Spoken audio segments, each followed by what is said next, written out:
लगभग 150 साल पहले की बात है। ढोलकपुर गांव के एक कोने में एक परिवार रहता था।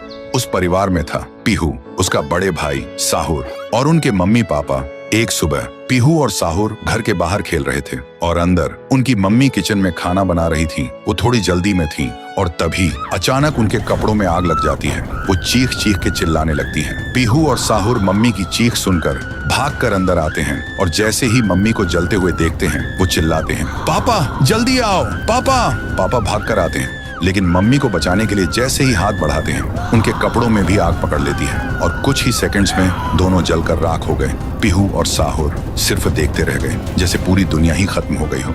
अब पीहू घर में अकेली रहने लगी और साहुर हर दिन खेतों में काम करता, सिर्फ इसलिए ताकि उसकी बहन भूख से ना रहे। एक पूर्णिमा की रात थी।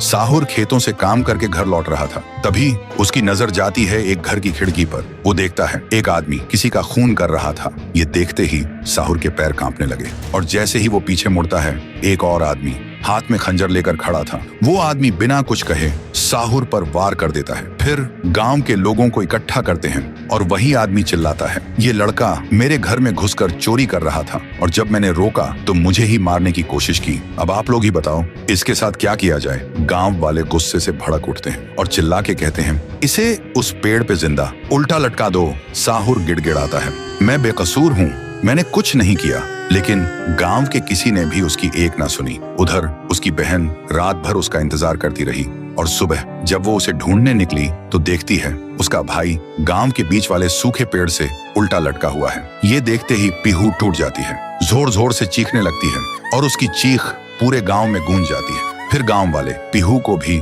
चोर का बहन कहकर गांव से निकाल देते हैं और तब से साहुर की आत्मा उस पेड़ के अंदर समा गई थी और पीहू गांव के बाहर एक झोपड़ी में रहने लगी थी। रोज एक पेड़ के नीचे बैठकर भीख मांगती थी लेकिन कोई भी उसे कुछ भी खाने को नहीं देता था। वो बस भूखी पेट पेड़ के नीचे लेटी रहती थी। साहुर भी अपनी बहन का दर्द महसूस कर पाता था लेकिन वो कुछ नहीं कर सकता था। फिर एक दिन पीहू रास्ते में खाना मांग रही थी और तभी एक नशे में चली गाड़ी ने उसे कुचल दिया था। तब से पीहू एक भूखी आत्मा बन गई जो हर गांव में भटकती थी, सिर्फ एक ही बात कहकर, मुझे भूख लगी है। ये सब याद करते ही तुंग तुंग तुंग साहुर की आंखों से आंसू टपकने लगते हैं और तभी उसे एक आवाज सुनाई देती है। भैया, और बिना कुछ सोचे तुंग तुंग तुंग साहुरा उस सूखे पेड़ के अंदर से निकलता है और अंधेरे में सीधा उस आवाज की तरफ चल पड़ता है। तो दोस्तों, अगर आप चाहते हो कि अगले पार्ट में पीहू, गुड़िया और तुंग तुंग तुंग साहुर की पावर दिखाई जाए तो इस वीडियो को 2 लाख लाइक्स तक पहुंचाओ, तभी आएगा असली तांडव।